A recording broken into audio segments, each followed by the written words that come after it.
नमस्कार, मैं प्रिया तैल। आप देख रही हैं नेक्स्ट 9 न्यूज नेशन। आपका स्वागत है हमारे खास कार्यक्रम राष्ट्रहित में। आज का राष्ट्रहित का जो मुद्दा है, आजादी के इतिहास से जुड़ी हुई एक खबर पर है। खबर ये है कि भारत के संस्कृत मंत्रालय से जुड़ी एक गांधी स्मृति संस्था में आजादी के अमृत महोत्सव पर एक पत्रिका का विशेषांक निकला है और ये विशेषांक वीर सावरकर को समर्पित है।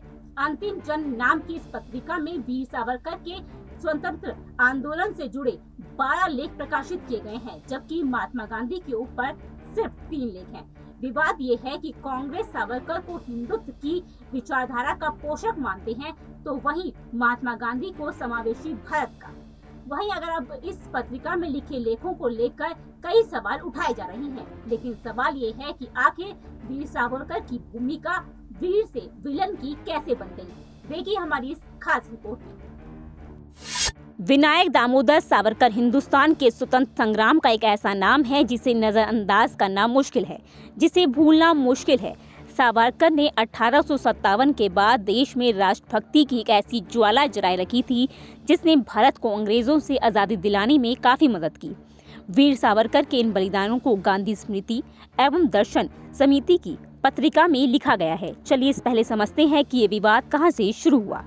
महात्मा गांधी के जीवन और विचारों के प्रचार प्रसार के लिए गठित गांधी स्मृति एवं दर्शन समिति की पत्रिका अंतिम जन का ताज़ा अंक विनायक दामोदर सावरकर पर केंद्रित है, जिसमें सावरकर के योगदान को गांधी के बराबर बताया गया है।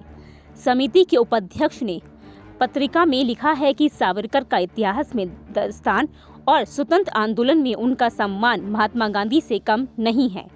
पत्रिका में एक चिंगारी थे सावरकर, गांधी और सावरकर का संबंध, वीर सावरकर और महात्मा गांधी, देशभक्त सावरकर सहित कुल 12 लेख छपे हैं, जिसमें सावरकर के जीवन के बारे में बताया गया है। गांधी स्मृति और दर्शन के उपाध्यक्ष विजय गोयल हैं, जो पूर्व केंद्र मंत्री हैं और बीजेपी के पूर्व इकाई के अध्यक्ष पद पर भी रह चुके हैं। प्रधानमंत्री गांधी स्मृति दर्शन समिति के अध्यक्ष होते हैं और वह ही उपाध्यक्ष को नियुक्त करते हैं।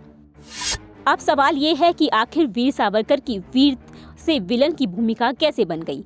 इसके लिए हमें समझना होगा सावरकर के विचार क्या थे, आज़ादी की लड़ाई में उनका योगदान क्या था, स्वतंत्र आंदोलन में सावरकर की क्या भूमिका थी।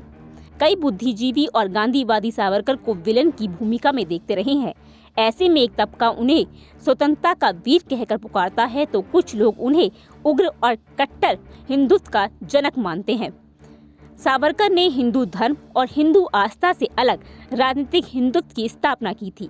केंद्र और देश के कई महत्वपूर्ण राज्यों में सत्तारूढ़ पार्टी बीजेपी हिंदुत्व की इस विचारधारा की राजनीति करती है। बीजेपी जिस हिंदुत्व के विचार के आधार पर भारत निर्माण का सपना देखती है, वह विचार ही सावरकर ने दिया है। भारत में राष्ट्रीयता या राष्ट्रीय स्वाधीनता आंदोलन का अटूट संबंध है। राष्ट्रीयता भारत के स्वाधीनता आंदोलन की वह भावना थी जो पूरे देश के मूल में थी। इसी दौरान हिंदू राष्ट्रीयता और हिंदू राष्ट्रवाद का विचार गढ़ा गया। सावरकर उस हिंदुत्व के जन्मदाता हैं जो हिंदू और मुसलमानों में फूट डालने वाला साबित हुआ। वहीं इसे एक विडंबना ही कहा जाएगा कि अब कभी भी राष्ट्रीय स्वयंसेवक संघ यानी आरएसएस और भारतीय जन संघ के सदस्य न रहे वीर सावरकर का नाम संघ परिवार में बहुत इज्जत और सम्मान के साथ लिया जाता है।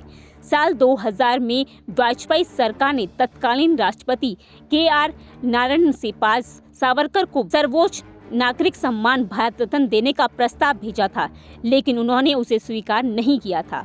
एक वरिष्ठ पत्रकार कहते हैं कि 26 मई 2004 को प्रधानमंत्री नरेंद्र मोदी शपथ लेते हैं। इसके 2 दिन बाद ही वीर सावरकर की 131वीं जन्मतिथि पड़ती है। वो संसद भवन में जाकर सावरकर के चित्र के सामने सिर झुकाकर उन्हें श्रद्धांजलि देते हैं।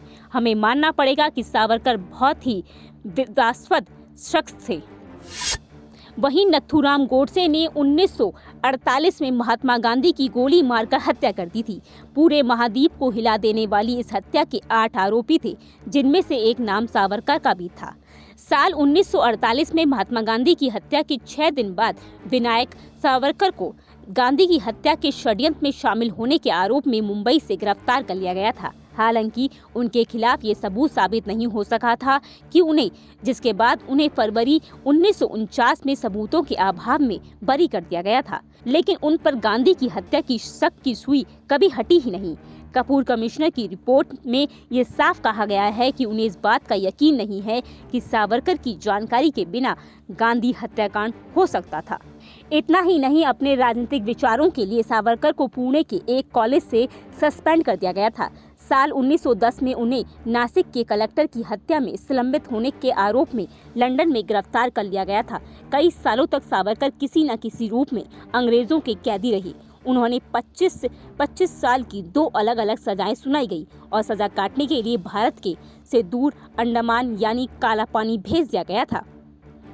साल 1924 में सावरकर को पुणे की जेल से 2 शर्तों के आधार पर छोड़ा गया।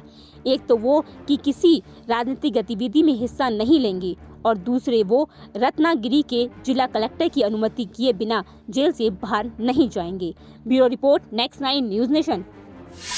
1966 में सावरकर की मृत्यु हो गई, लेकिन कई दशक के बाद भी भारतीय राजनीति में वीर सावरकर एक पोलराइजिंग फिगर हैं। एक राजनीतिक पार्टी के हीरो हैं और एक पार्टी के लिए विलन। आप क्या सोचते हैं इस मुद्दे पर? सावरकर को लेकर कमेंट जरूर करें और जरूर बताएं कि आपकी इस मुद्दे पर क्या राय है। फिलहाल हमारी इस खास रिपोर्ट में इतना ही। देश और दुनिया की बाकी बड़ी खबर देखने के लिए जुड़े रहिए नेक्स्ट 9 न्यूज़ नेशन के साथ।